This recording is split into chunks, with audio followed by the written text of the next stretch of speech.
Hello and welcome to the next session of the first A4Q Global Testing Summit. More precisely to the GTB track, how Agile transformation changes testing. I'm the pleasure to host Erhardt Wunderlich and Armin Metzger. Both have decades of experience in software testing, and they are convinced we need a stronger culture of quality assurance in the agile world with fast development cycles.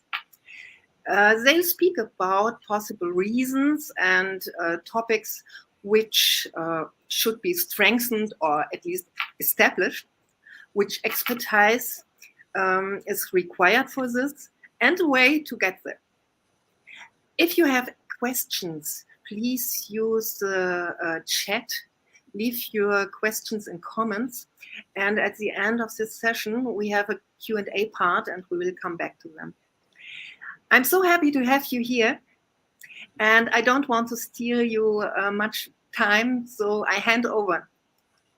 So thank you, Stephanie. You don't steal us time. Thank you for this kind preparation of our talk. So my slides.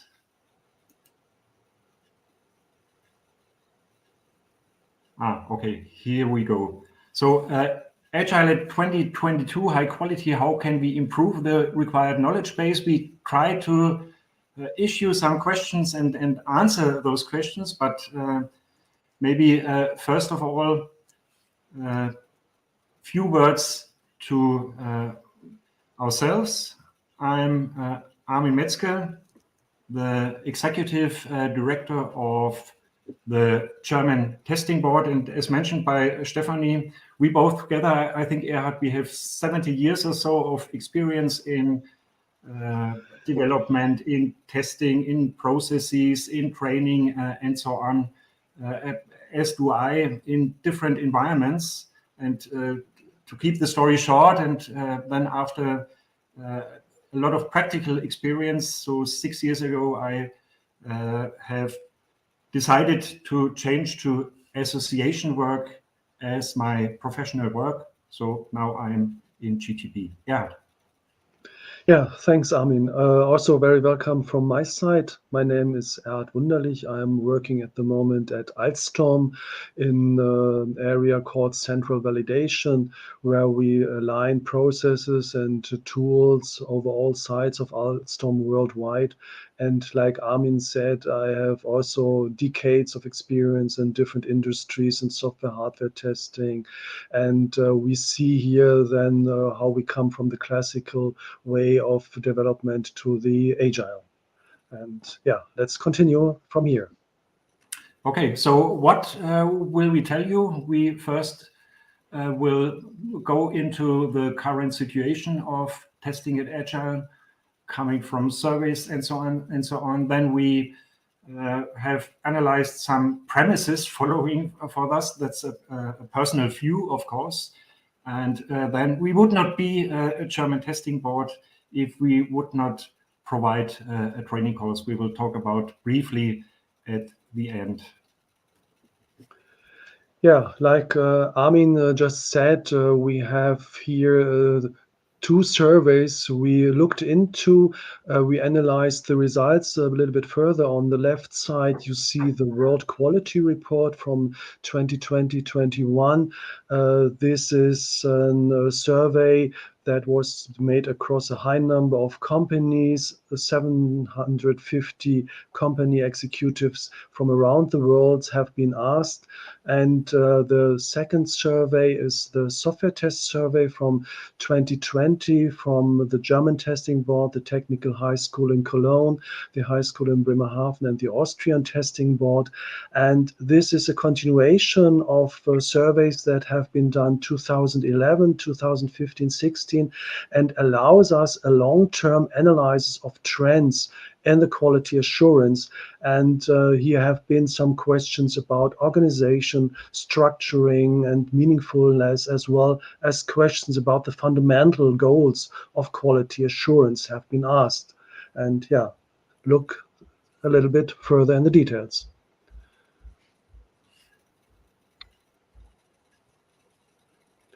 Yeah, the observation is that the world is increasingly moving away from traditional software development models and towards agile and DevOps development methods. And one consequence is that testing is shifting from an independent function to the agile teams. However, it is also an observation that these agile teams often have business critical gaps in quality assurance, leading to critical defects or time delays.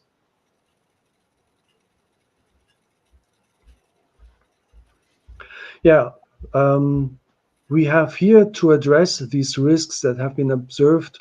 We need a more pronounced culture of quality assurance community, and that means also a better integration of development and testing. Basically, the skills and the mindset has to be improved. Stronger support from management. We're not only talking here about the budget, we are talking also about the support of the management regarding the skill development and so forth, improving testing skills across all aspects of testing. And it is very important to strengthen the acceptance of testing in the agile teams and the skills required for it. And based on these surveys, we have identified 5 promises that we like to look into a little bit more detailed. You see that in the next slide, the overview of the 5 premises. And let's start with the first premise on the next slide, where we have testing as the key to project success must become even more firmly established in people's minds. And quality is the key issue to the success of products and projects. We need to provide the quality in the product to the corresponding customer. And that means increasing network of systems, increasing penetration of the areas of human life, increasing the dependence on software in all areas of life. We observe that. And also there is an ever increasing demand on quality. So, and that's the reality regarding the challenges, but what is the reality of how we tackle those challenges? What we see in our community when you talk to people, what we see from the surveys is that especially in the agile world, in the agile projects, where we come to that later, of course, testing activities more and more are lying on the responsibility of developers, acceptance, and also the approach of systematic methods to set up and conduct the testing has really suffered setbacks in the last 10 years in this time where we see this prominent shift to agile approaches, agile projects nowadays dominating our process worlds. So, but of course, the reasons can be seen, of course, in the agile world. You have a different viewpoint, you have a different stuffing, a different organization profile compared to those let's say not older remodel projects. You still have them, but compared to the classical projects. So what we see is, and as we said, we have decades of experience, a little bit an analogy to the times 20 years ago, where generally you had to establish this topic of testing in the projects. We see this again, that we have to do that. Yeah, we need to identify relevant quality attributes and prioritize the testing activities even more along the importance of the quality attributes. In contrast, the maturity of testing expertise particularly in the field of artificial intelligence, continues to be inadequate. That is one result we have seen in the World Quality Report that we showed you at the beginning. And the meaning and impact of quality characteristics are constantly changing with the evolving technical environment. Today, customers pay at least as much attention to other quality features such as user-friendliness, performance, or security. That is also a result we have seen in a software tests survey. And the world 20 years ago, there was the focus on functional quality. And the status quo is quality is increasingly influenced by the non-functional quality characteristics, up to the possible danger to life and limb.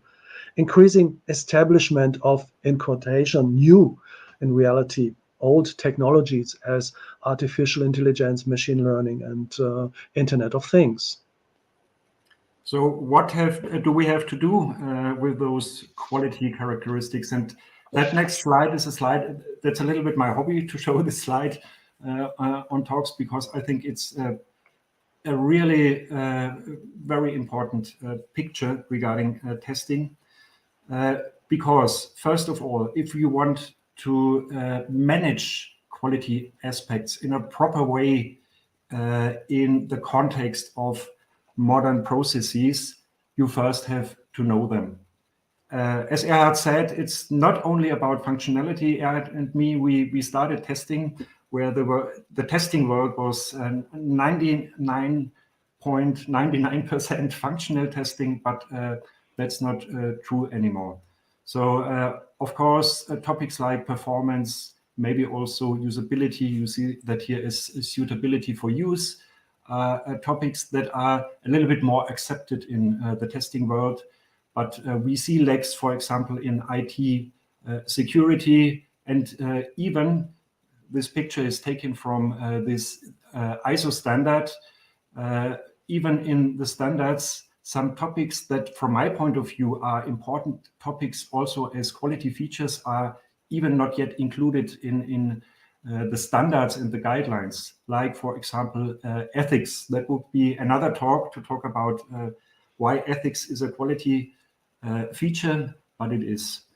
Just to give you one example, why those quality features, apart from functionality, become more and more important. There was an incident, so I think 2.5 or 3 years ago in the United States Navy, where there was a fatal accident of 2 ships due to the lack of usability in the control mechanism. So these things are important not only for quality features apart from functionality, but they are also important to tackle risks and as to ensure the quality you really need. First, to know those quality features. The second thing is to be aware of the impact of those quality features. As I said, those example with those 2 Navy ships. And of course, the third thing we all know, this looks like a lot of things you have to test. It is. And you can't test everything. You have to prioritize according to the impact, according to the risk, like you do that usually in agile projects. Okay, let's come to the third premise we have seen as a result of the surveys. So we must not lose the bracket of overarching quality assurance. There's a great need for action here. We have gaps in agile testing processes. The classic test levels and test activities smear in agile projects because they are not as clearly identified by the process models as in the dedicated V model based process we know. But even in agile projects, test levels and test activities as we know them from classical processes are essential. So you have to transform this knowledge about test levels, about test types that are fitting into those test levels to provide a sound test from a classical world to the agile world, where the organizational structure is a little bit different, and that often makes challenges to enable that. So also the developers doing their testing have to know about integration testing, about system testing, and have to provide their input or have to provide their test cases, their test execution to that. Of course, again, risk-based planning is necessary. You can't do everything you want to do, but a very important thing is, of course, in these organizational changes where you usually in an agile project do not have the role of a tester who knows the testing stuff and a developer who knows the developing stuff, you have testing activities spread over the whole organization, and you have to accomplish that division of power, so to say, to supply all the roles as with their associated testing skills necessary to cope with their testing activities. And of course, Erhardt mentioned that before, you have to provide a comprehensive view, because often we heard that in the previous talk, talking about 55 agile teams, and you somehow have to manage that those 55 agile teams are aligned meaning the time schedules, but not only the time schedules, also aligned meaning the main objective at the end to provide a complete, comprehensive test of the whole thing. And it's even very valuable to still provide those classical test center approaches in the last test levels, of course, system tests, customer acceptance testing, things like that, to really provide a comprehensive framework around all those different activities. Yeah, let's come to the fourth premise we have. We need to improve the use of systematic testing procedures. And let's start with static test. That means reviews and static analysis. In agile projects in particular, the prerequisites are already well in place. According to the software test survey from 2020, 2/3 of the projects use the review as a procedure for quality assurance of the code. And the importance of reviews in terms of quality assurance is second only to test automation among the respondents and is considered to be much more established and implemented later. And especially are often highly automated process chains in the agile environment, the static analysis of the code according to syntactic and defined formal criteria is already intrinsically built in. And you see here on the diagram the result of the software test review, how intensively are test techniques used. Here you see also then how it was developing over the times. Like I said in the beginning, the software test survey gives us a hint. It started 2011. There was asked what is the usage, and then 2016, 2020. We see here that in a case of use case testing, we can say, okay, it's a similar level, but you see for some other areas like exploratory without test charter, it is decreasing, the boundary value analysis is decreasing and so forth. So that's why we have here the red square.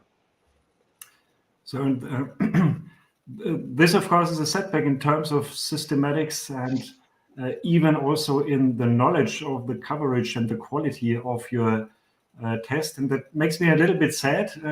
As you see, this starts here at 2011. So as we mentioned before, in 2000, there also was a lack of systematics. And we achieved within 10 years to set up the numbers a little bit. 68% of use boundary value analysis and an analog number, of course, equivalence partitioning that belongs together somehow, and so on. And the sad thing is, in the last 10 years, this decreased again to, in this case, to almost 40% or something like that. So you have, with this setback of systematics, and this is a crucial point, you have a setback in the knowledge of the maturity of your tests. Do I test everything? If you do not systematically prepare the test, you do not know what amount of tests you have performed at the end. So at the end, of course, this also gives you a lack in knowledge about the maturity and the quality of your product. And that's a key issue, I think, and that's something we have to tackle again. And of course, we will show you later how we try to tackle that again. That's an issue that in the end doesn't provide a good basis for the decisions for the management if their product is ready to go for the market or if not. That's a problem. Yeah, come to the last premise. We have here the fifth. We must continue to work on increasing the level of test automation. The degree of automation at the individual test levels is shown here in the result of the software test survey. You see here in the diagram, and you see here in the dark blue, it says 100% automated, and then a little bit lighter blue is 75%. And you see the unit test is less than 50% automated. And the software testing survey states also as a result that not even 50% have automated regression testing to 75 or 100%. And that is very astonishing, because regression testing is, after all, performed very frequently, and therefore complete automation pays off quickly. Test automation can lead to better quality of the delivered software, as the corresponding scripts can be executed at any time, 24/7. And due to short test run times compared to manual tests, can quickly provide appropriate feedback. And this means that errors can be found earlier. This can also increase the stability of the delivered software. Test automation also leads to a corresponding reproducibility of the test to be carried out, which can also be carried out very efficiently on other surfaces, on other systems, for example, which is not possible manually in the required quality due to limited time available and until delivery of the functional software. A positive side effect is that one can thereby reduce the proportion of manually performed repetitive or boring tests, and thus concentrate more on other quality enhanced tasks. And it's not only about increasing the level of test automation, the quantity, and I think we should add that to this slide for the next talks. It's also essential to improve the quality. And that you see a little bit in the lower end, tester skills are needed. And it's not only about the, let's say, conceptual skills of testers. Of course, they are also needed. That is comes on top of the usual tester skills. As an automation engineer, you have to be aware of the benefits, but also of the risks of test automation. It's effort. You should do the effort in the right place. Again, the topic of prioritization and so on. You have to be able to classify and select test tools, your test development, building your testing environment, maybe in a DevOps pipeline or something like that. But going back, and I have to go back one slide, of course, also you have to be able to write the right test cases. So also as a developer building up test automation, you have to know the systematics. You have to know the systematics, how to derive test cases, how to derive test cases that are not only efficient, but also effective, and that give the best result in the shortest amount of time or in the allowed amount of time and budget that you have. Okay, so as a last point, a lot of challenges. So we see that we have to be aware of those challenges, and we have to improve some of those things, especially, and that's our point of view, we have to improve the skills, or we have to provide a basis for the skills that also fits into agile teams, as we said, where usually the developers within those teams have a lot more responsibility for the quality, for the testing, than this is the case in V-model projects, for example. So, as I said, we would not be a GTB if we wouldn't have made up our mind about that. And of course, we have a good basis from our, let's call it, body of knowledge of our ISTQB certified tester scheme that covers loads of aspects of testing skills on different levels. On a foundation level, I think most of you or even all of you will know that scheme, also providing advanced and special testing topics. And we looked at all of that, and we made an analysis out of that. What should be provided as a basic skill set for a developer to also be a professionally testing developer, so to say.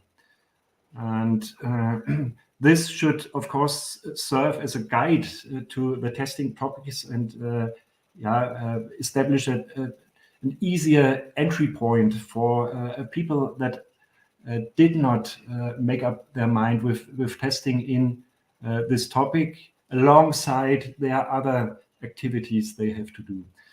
We built this skill set proposal from 4 blocks. The one is, of course, the fundamentals of testing. Even if we are only responsible for a little picture of the testing within the big scope of the whole projects, you have to know how this little picture fits into the whole project. This is meant by fundamentals of testing. You have to know why you do that and so on. And of course, followed by testing throughout the software development lifecycle. You have to know how your unit test is connected to the integration testing, the system testing, and so on. What is the main objective of your unit test, for example, in comparison to integration testing, and so on and so on.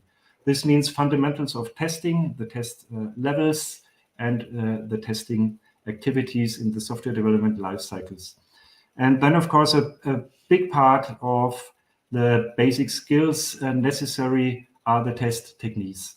So, of course, on the one hand, static testing, where especially developers are usually very familiar with because of the nowadays usually very integrated and automated framework they are working in, where you can see dead code by code analysis, things like that, but also, as we have seen, test techniques.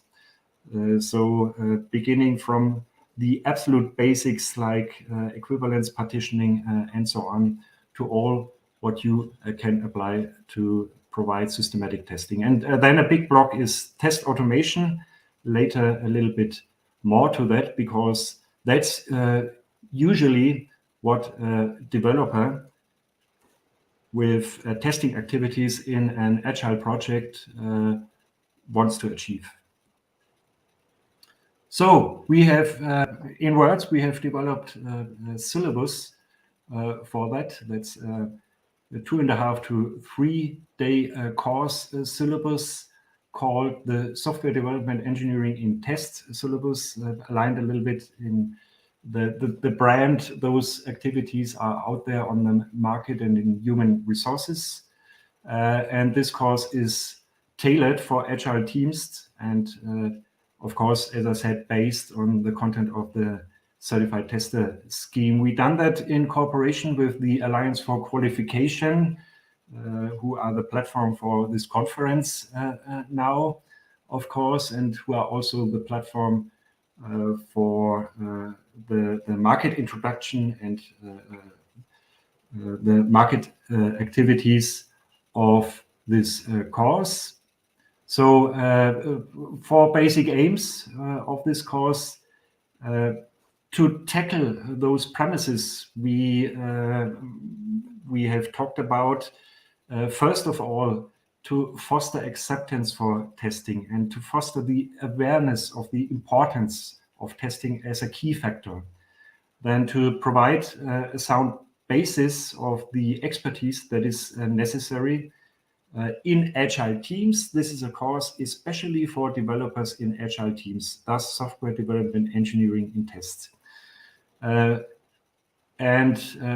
Let's say an important effect and a side effect both together is the uniform way of speaking and common understanding with a glossary automatically provided with a syllabus like this. And as I said later, this aspect of test automation is covered by a focus on hands-on aspects that we provide. So you have coding exercises for test automation in this course. Not to go too much into details, you can, of course, look up the syllabus, the structure of the syllabus, the different topics in details on our website, the GTB website. Fundamentals, as I said, what is testing and why are we testing, the 7 principles, and so on. The test levels according test types and maintaining testing in the software development lifecycle section. Static testing, very important section, of course, and the test techniques, all with an underlying test automation coding as exercises. So I will not go into this in detail again, but I just want to make the link from this to this. This course should be an aid for software developers to easier and better get into the testing topic if they have not dealt with that before, and of course for the human resources to analyze what skills in an organization is needed. Thank you. Yeah, also thank you from my side for your attention. Now we have time for questions. We have quite some time. We have 10 minutes. I'd like to encourage you to write your questions in the comment section. Nothing so far, unfortunately. First of all, thank you for your interesting presentation. I can't see any question at the moment, so I have one. You talked about missing acceptance for the topic of testing in the agile environment. What do you think is the reason for this? Pardon? The last sentence was, sorry, not to understand. Oh, sorry. You talked about missing acceptance for the topic of testing in agile environments. What do you think is the reason for this? So maybe I start. I think this is a kind of a mindset, and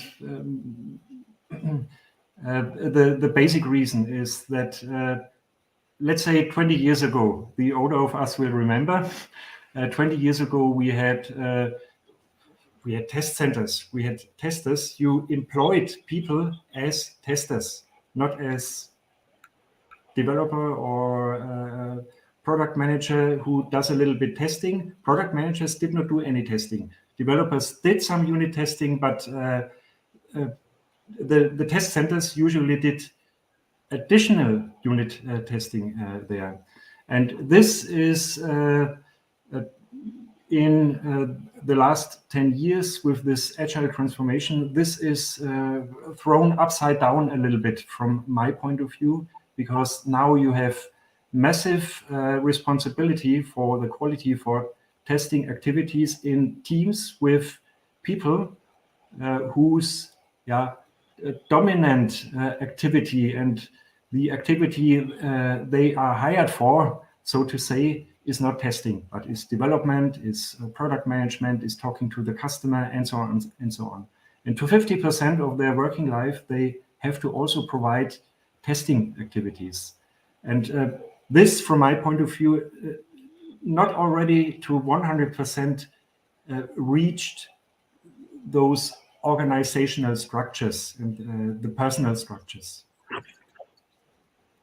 This is a main reason, and we to add that we achieved a little bit this acceptance then in those roles for the testing activities 20 years ago with the certified tester, because you have some basics, you can look up what to do, and so on and so on.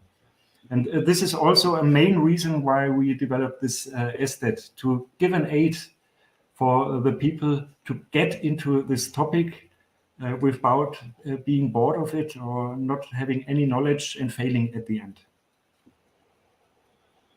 Thanks. I can't see any questions, so I have the second one. You said that the level of the test automation should be increased. What do you think is missing here, and how can SDET support it? Yeah, I think the main point is really that we need here the experience regarding testing, what is really the risk, what is the benefit of the test automation, and what do I need to take care of for the test tools. And that is also, I think, one big topic. Armin mentioned it already in his talk. Parts. So that is, I think, one big point why we have also here the need for the SDET. Thank you. No? For now, it seems like there are no questions or comments, but you can find Armin and Erhardt in the social media, for example, LinkedIn, or you can contact them via the GTB homepage. So thank you very much for being here. I hope to see you again at the next A4Q conference. Bye-bye. Thank you. Bye. And thank you, Stephanie, for hosting us. Bye. Welcome. Many thanks. Bye-bye.